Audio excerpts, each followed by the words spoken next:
পল্লী চিকিৎসক ইসমতারা এবং সামনে আমার উপস্থিত আছেন প্রভাত যুব কল্যাণ সংস্থার সকল সদস্যবৃন্দ। সকলকে জানাই আমি আমার প্রভাত যুব কল্যাণের পক্ষ থেকে ঈদের শুভেচ্ছা।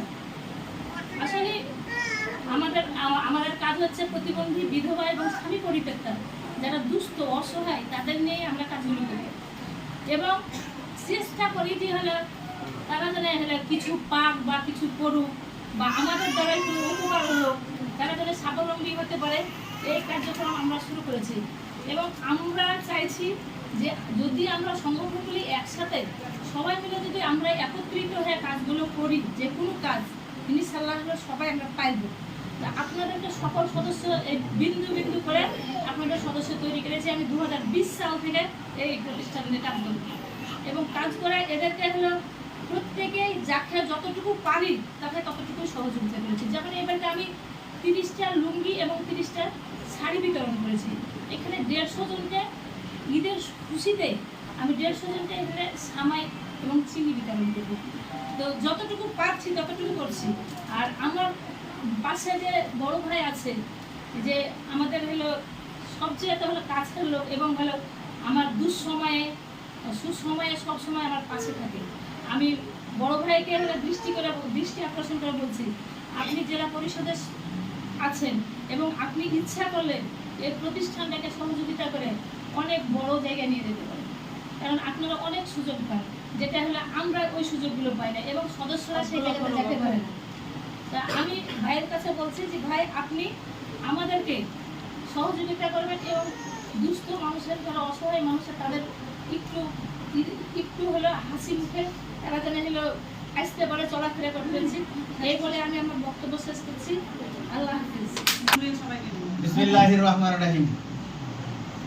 প্রভাত যুব কল্যাণ সংঘ সংস্থা কর্তৃক আয়োজিত আজকে ঈদুল ফিতর উপলক্ষে এই সেমাই চিনি বিতরণ অনুষ্ঠানের সম্মানিত সভাপতি, সম্মানিত এই সংস্থার সাথে জড়িত প্রায় ভাই আছে স্বপন, আর এই ইসমতারা, আর যিনি বক্তব্য রাখলেন নাসিদা খাতুন, উনি আমাদের যুব মহিলা লীগের সাধারণ সম্পাদক গোদাগাড়ি উপজেলা।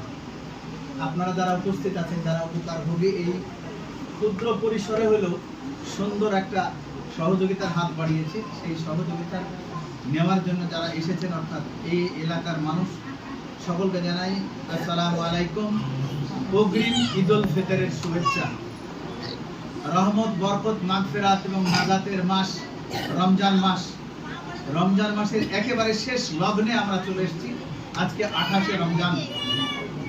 এই রমজান মাসে এই সংস্থা আপনাদেরকে ছোট্ট পরিসরে হলো একটা কিছু নিয়ে হাজির হয়েছেন। এই জন্য এই সংস্থার সাথে যারা জড়িত, যারা এই যে প্রতিনিধি উপস্থিত আছেন, তাদেরকে আমি আন্তরিকভাবে ধন্যবাদ জানাই। অন্তত তারা ভালো কাজটা করেছে। কিছুদিন আগে তারা কম্বল দিয়েছে, কিছুদিন আগে শাড়ি লুঙ্গি দিয়েছে, আর ঈদুল ফিতর উপলক্ষে 150 জনকে তারা ছোট্ট পরিসরে হলো সেমাই চিনি নিয়ে আপনাদের সামনে হাজির হয়েছে। এটা খুবই ভালো উদ্যোগ, খুব উত্তম উদ্যোগ। আপনারা কেউ মনে করবেন না যে আমাদেরকে এতটুকু দিল এতটুকু দিল, এইটা না। আপনাদের সামনে যে তারা কিছু ক্ষুদ্র পরিসরে হলো নিয়ে হাজির হয়েছেন, এইটাই আলহামদুলিল্লাহ।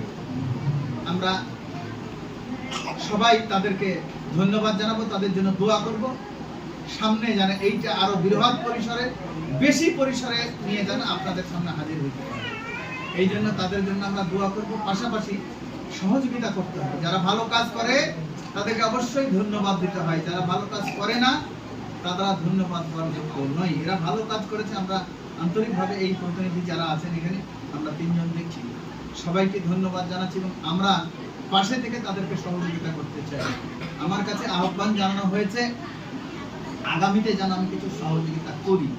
তো একটা সুযোগ আছে, সেই সুযোগটা হলো এইটা। সম্ভবত এই সংস্থাটা রেজিস্টার্ড নাকি?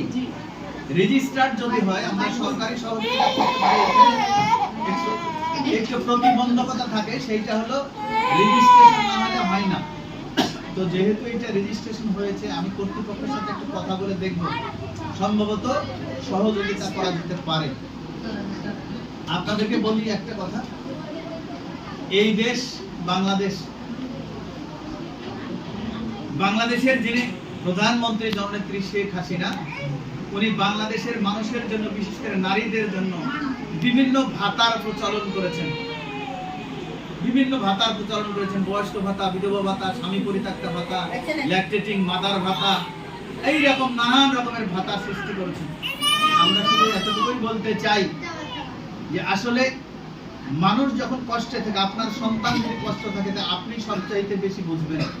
অর্থাৎ মা হলো এমন একটা জিনিস, সন্তান যদি কষ্ট থাকে সেই ব্যথাটা উনি বুঝতে পারেন সর্বাগ্রে। এই জন্যই বলা হয়, শিক্ষিত হোক বা অশিক্ষিত হোক, মাই হচ্ছে শ্রেষ্ঠ শিক্ষক। সুতরাং আপনারা মা, আপনাদের কথা বর্তমান সরকারের প্রধানমন্ত্রী উনি ভাবেন, ভাবার কারণেই আমরা দেখেছি যে বিভিন্ন ভাতার উনি প্রচলন করেছেন, নারীদের সুবিধার ব্যবস্থা করেছেন, নারীদেরকে সম্মানিত করেছেন। সর্বোপরি যেটা হচ্ছে যে মায়েদেরকে সম্মানিত করেছেন। এখন দেখেন, আপনি যদি আপনার সন্তানকে বলেন যে তোমার ঠিকানা লেখো, বা আমি যদি বলি বাবা তোমার পূর্ণ ঠিকানা লেখো, ও ঠিক লিখে দিবে আমার নাম রহিম, আমার বাবার নাম করিম, আমার বাড়ি বিদিরপুর আর পোস্ট পিরিজপুর উপজেলা গোদাগাড়ি জেলার আছে। এইটা কিন্তু হলো না, ও লিখে দিবে এইটাই। এখন বর্তমান সরকার ঘোষণা করেছে বাবার নামের পাশাপাশি মায়ের নাম লিখতে হবে। মায়ের নাম যদি না লেখা হয় তাহলে ওইটা শুদ্ধ হলো না, পরিষ্কার হলো না, সঠিক হলো না। সুতরাং এটাও আমরা মনে করি যে মাকে, নারী জাতিকে একটা সম্মানিত করে, যাই দাঁড়ান, সম্মানিত করেছেন, একটু দাঁড়ান, 2 মিনিট কথা বলে সম্মানিত করেছেন। সুতরাং এইরকম সম্মানকে করে। আর ভাতার যে প্রচলন করেছেন, এইটা ভেবেছে